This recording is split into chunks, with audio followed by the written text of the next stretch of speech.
Bueno, la historia de la literatura española está ligada necesariamente a la historia de su lengua. Bien recordamos, el español es una lengua hija derivada del latín, el latín vulgar que se hablaba en todo el Imperio Romano y que fue, una vez que el Imperio Romano perdió su unidad, fue consolidándose en la región que hoy le corresponde a lo que se conoce como España. ¿Sí? En la península ibérica, cada una de las regiones que fue dominada por el Imperio Romano, finalmente, una vez que el imperio se desmembró, mantuvo muchas de las características originales en sus lenguas, sobre todo de los pueblos aborígenes que las habitaban, la presencia del latín vulgar y otras variantes que fueron modificando esas lenguas. Si nosotros pensamos en el español como tal, las lenguas neolatinas, hijas del latín, comenzaron a consolidarse allá por el siglo IX de nuestra era, o sea, en la Edad Media. Cuando cae el Imperio Romano en el siglo V, dándole fin a la Edad Antigua y dándole comienzo en esta segmentación histórica a la Edad Media, entre el 7 y el 9 se fueron consolidando estas lenguas particulares de las distintas regiones. En la zona que hoy le corresponde a España se van a empezar a identificar un montón de cualidades particulares que van a dar origen, por ejemplo, al gallego, al catalán, al castellano, etc. Hacia el 711 de nuestra era, es decir, ahí, en el año 711 después de Cristo, desde el sur, desde el sur de la península ibérica, penetran los árabes que son expulsados del norte de África, se introducen en el continente europeo a través del estrecho de Gibraltar, se establecen en España ocupando hasta, geográficamente no sé, pero física e imaginativamente, hasta la mitad de la península, y se establecen de modo pacífico. Los árabes en general se dedicaban al comercio de los mercados, digamos, de lo que es especias, de lo que es telas sobre todo orientales, sedas, brillos, algunas cuestiones ligadas a la química, ¿sí? Entonces, la convivencia entre los nativos, entre los españoles y los árabes, fue pacífica durante muchísimo tiempo. Lo único que marcaba diferencias era una cuestión religiosa. Esa cuestión religiosa va a saltar a la luz cuando el teocentrismo, es decir, la presión de la Iglesia Católica, se extienda sobre toda Europa para expulsar a todo aquello ajeno o diferente que no creyera en este Dios, en este único Dios reconocido justamente por el catolicismo. En nombre de ese Dios se dieron lugar un montón de guerras, muchas de las cuales fueron encabezadas en casi todos los territorios. Por ejemplo, las más famosas son las cruzadas. Las cruzadas son guerras iniciadas desde Francia, por ejemplo, para ir a recuperar la zona de Tierra Santa que está en el norte que está en la zona arábiga, ¿sí? Para recuperar lo que se conoce como Tierra Santa del dominio musulmán, ¿sí?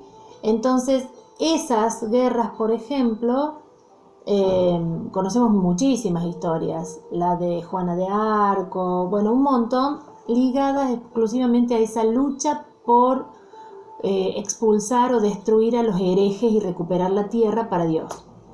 En España se dio exactamente lo mismo. ¿Por qué? En el siglo XI, no en el año XI, se da el reinado de Fernando I, quien va a establecer, es un rey católico en el siglo XI. Sí, está bien, está bien. Este rey católico va a imponer su dominio y va a pretender que todo el territorio español, los distintos reinos en los que estaba dividida la península, sean posesión propia o sean absolutamente cristianos, católicos. Si hacia el sur estaban ubicados los árabes fueron los que más padecieron la presencia y el maltrato y las matanzas productos en pos de este dios que venía a recuperar su territorio. La zona de Sevilla, de Granada, de Almería, la Alhambra, este edificio tan conocido que si uno googlea un poco encuentra muchísima información, le pertenecían, toda la zona de Andalucía, de Córdoba en España, lo que hoy es esa región, le pertenecía o estaba dominada por la presencia árabe. El árabe es musulmán, no es católico, y en ningún momento había un enfrentamiento con los católicos. Por el contrario, la gente convivía con naturalidad hasta que desde el gobierno, los reyes, en el afán de extender sus propios dominios, porque había muchos reinos en España, Aragón, Castilla, León, la zona de La Mancha, etcétera, grandes reinos, en el afán de ampliar sus dominios y excusándose en ampliar los dominios, las tierras, el territorio para el propio Dios, es que comenzaron esta lucha y esta persecución para expulsar a los árabes de España. La lucha comenzó y se extendió por toda la península durante 7 siglos aproximadamente. Desde el año 711, se considera que el año 711 es el año en que ingresan los primeros árabes, y luego, allá por el 10 o el 11 más o menos, donde comienzan las grandes luchas para la expulsión definitiva de los árabes de la zona española, la región de España. Esa lucha se extendió hasta el 1492, es que es un año clave. Ese año se logra expulsar definitivamente a los moros de España, es decir, a los árabes. La palabra moro, árabe, turco, musulmán designan a lo mismo. Otomanos también designan a los mismos, a los extranjeros, a esta gente que puede tener origen árabe, que tiene religión musulmana la mayoría y que pertenecen a la raza mora. Son moras porque son oscuros, no moro como caballo blanco, pero sí son de piel oscura, ¿no? Entonces, en 1492, el mismo año que se da el descubrimiento de América y que se da la publicación de la primera gramática española, es el año en que finalmente consiguen expulsar a los moros de España, o a los árabes de España, ganando todo el territorio para Dios.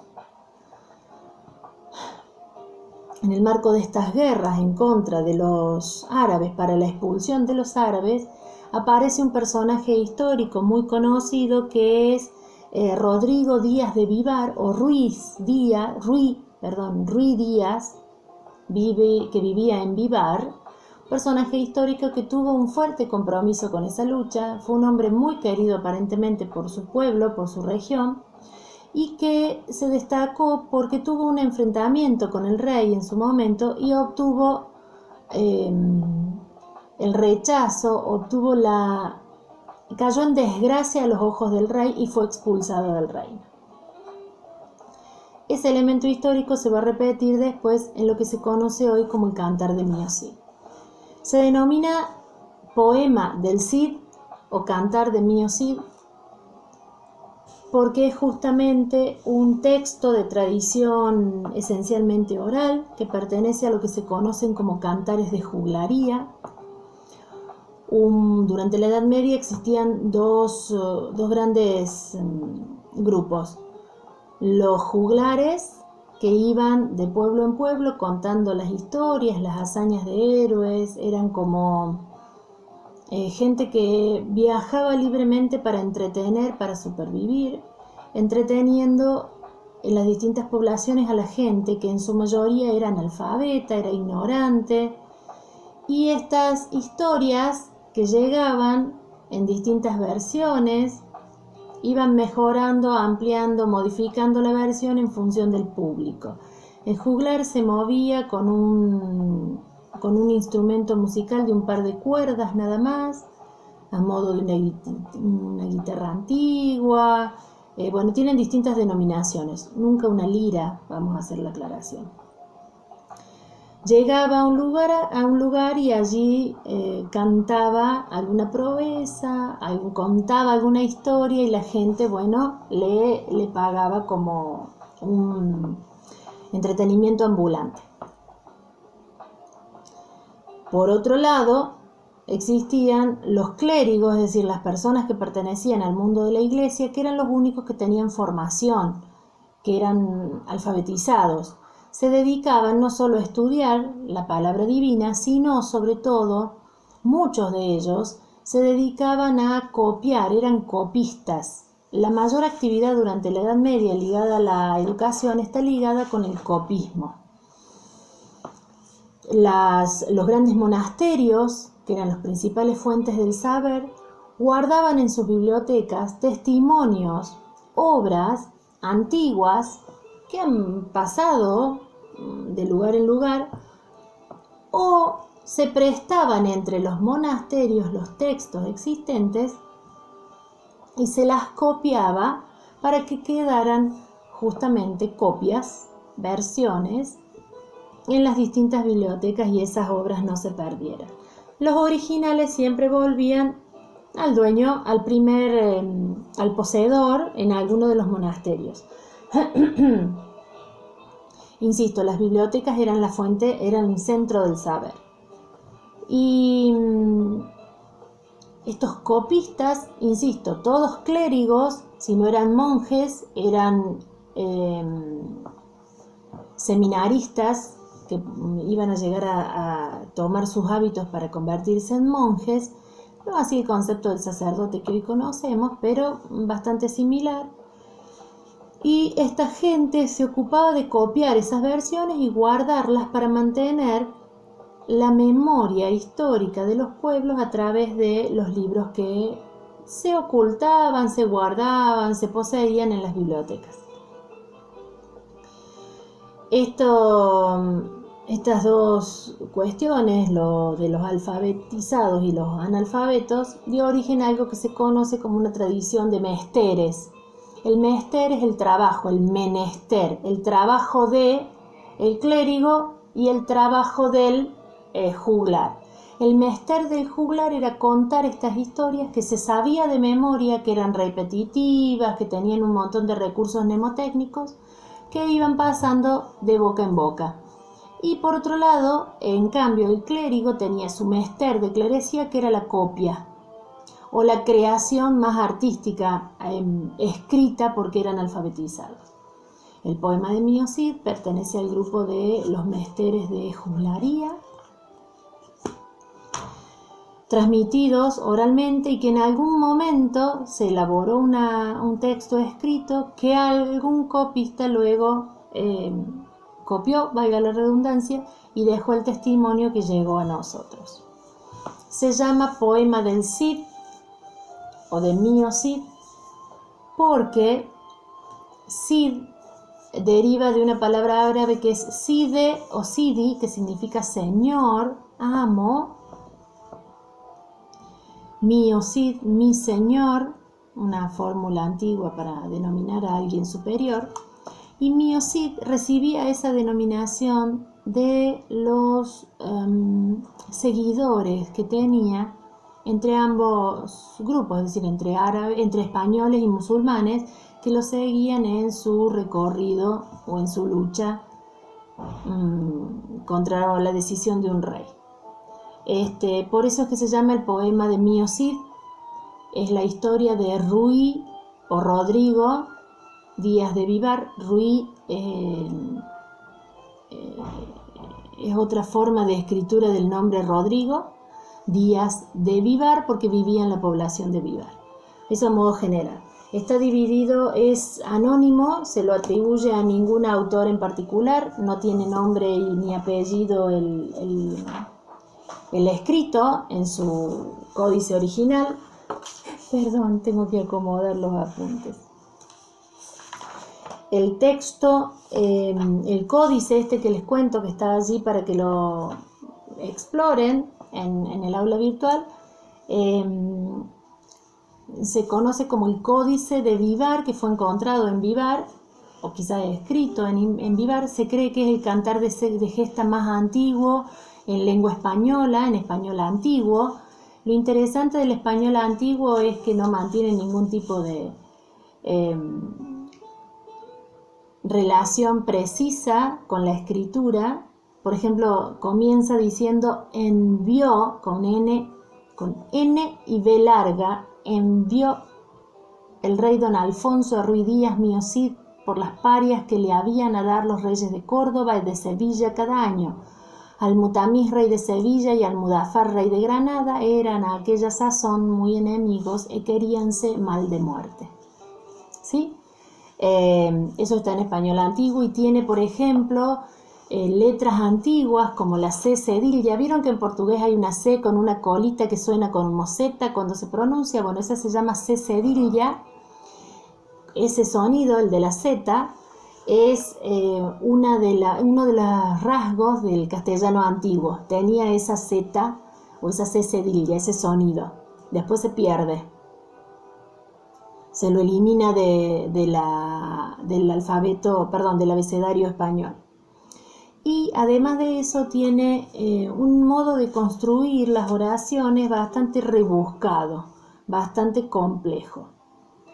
Les leo otro fragmentito para que más o menos dimensionen lo que digo. Al-Mutamiz, es un nombre árabe, diole entonces muchos buenos dones en las parias porque fuera, y tornóse el Cid con todas sus parias para el rey don Alfonso su señor. El rey recis viole, muy bien plégole, mucho con él, y fue muy pagado de cuanto allá ficiera. Por esto le ovieron muchos envidia, y buscaronle mucho mal, y mezcláronle con el rey. Lo interesante de este castellano antiguo que da muestras, uno cuando es más viejo y ha leído un poco más, o qué sé yo, terminó el profesorado, se da cuenta la presencia en el castellano antiguo de las similitudes con las otras lenguas hermanas. Por ejemplo, el latín tenía la conjunción y, ¿sí?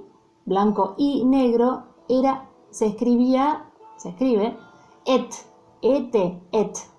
De ahí que diga siempre o vieron, buscaronle, y no i. Nunca va a decir i. El Mío Cid en la versión, por ejemplo, antigua, clásica. Tiene palabras que están en el tránsito del latín al castellano. Por ejemplo, el verbo ficiera. Ficiera. En latín, la mayoría de las palabras, no. Al revés, en castellano, la mayoría de las palabras que empiezan con H derivan de una que en latín comenzaba con F. Ficiera es hiciera, del verbo hacer, en latín facer, facere, dirían los italianos. Y ahí encontramos algunas relaciones con oviéronle, por hubiéronle, bueno, etcétera, para no dilatarlo más. Lo interesante, insisto, es que en el castellano antiguo, que yo tengo, la primera versión, hay mucha relación reconocida con las otras lenguas. No hay pureza del idioma, recién está en formación, ¿sí? Recién está en formación. En cambio, la versión que ustedes van a tener, que es una versión modernizada, aclara muchas cosas o ordena con mayor claridad y utiliza un vocabulario más moderno para hacer la traducción. Sí hay que entender también que es un registro formal, entonces va a tener vocabulario un poquito más elevado. No imposible de comprender, pero sí un poquito más elevado. Bien, les decía entonces, es el cantar de gesta español más antiguo o que se conserva en lengua española más antigua. Se presenta como un único códice, es decir, un único libro que está guardado en la Biblioteca Nacional de Madrid, esta que yo les decía que el año pasado después publicaron para que fuera de acceso público. Es un códice, es un libro, y esto se los leo, es en cuarto, tiene 20 centímetros por 15 más o menos, el tamaño, a ver, 20 por, más o menos como mi libro, ¿sí? 20 por 15, tiene 74 hojas, faltan 4. De esas 4 faltantes, 2 son las primeras, originalmente tenía 78.